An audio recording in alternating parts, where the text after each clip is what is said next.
Dearly beloved in Jesus Christ, love of God cannot be practiced in isolation, and love of the others is possible only through love of God. Today's gospel passage emphatically tells about double commandments of love of God and love of neighbor. Having said this, Jesus remarks, on these two commandments hang all the prophets and the law. In the parallel passage from the Mark, the scribe joins his voice with Jesus saying, this is much more than any number of burnt offerings and sacrifices. In other words, Jesus gives a saturated definition of religion in these two commandments. In gist, religion is nothing but love of God and love of neighbor with their connotations and denotations. First and foremost, religion is all about love of God. The verse that Jesus quotes about the first commandment is taken from Deuteronomy 6:5. This sentence is part of the Shema, a basic and concrete law of Judaism, a sentence with which all the religious practices still begin, the first sentence which a Jewish child commits to his memory. This means that God must be given total love, a love that is beyond our emotions, a love that directs our actions, a love that directs all our thoughts. Every religion is about a love that should be completely given to God.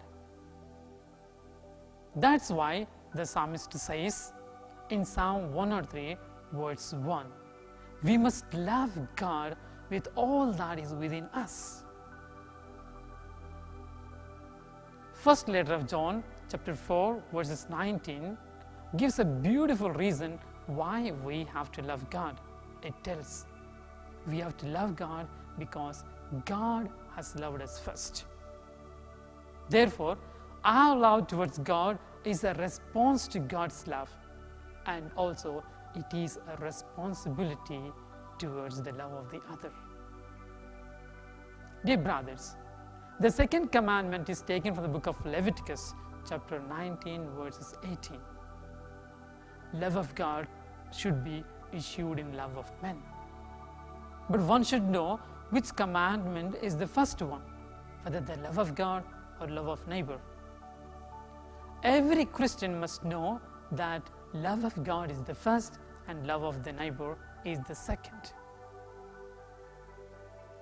It is only when we love God men become lovable. The biblical teaching about man is not that he is just a combination of chemical elements, not just he is a part of the brute creation, but he is made and created in the image and likeness of God. And for this reason, he is lovable. In other words, we don't need reasons to love our neighbor.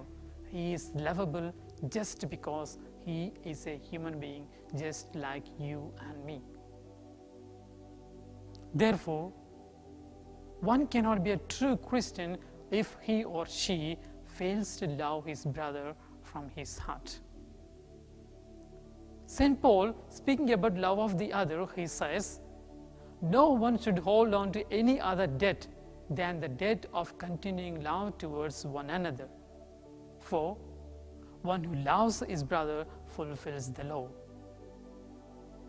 He continues to say, the commandments, you should not commit adultery, you shall not murder, you shall not covet, and you should not steal, or any other commandments can be simply summed up into this one single commandment, that is, love your neighbor as you love yourself. Therefore, dear brothers and sisters in Jesus Christ, you and me or any other person cannot be a true Christian unless you love your neighbor from your heart. In conclusion, today's gospel teaches that love is the completion of the religion, and this love must be shown in devotion to God and in service to others. Humanity is the law of the religion, and religion cannot be spoken outside the realm of the humanity or man. Therefore, a true Christian must love God and love his neighbor from his heart. These two are very essential elements of being a true Christian. That is why, first letter of John, chapter 4, verses 20, it is said, "Those who say, 'I love God,' but hate brothers and sisters are the liars. Because if you cannot your brother or sister whom you see, how can you love God whom you don't see?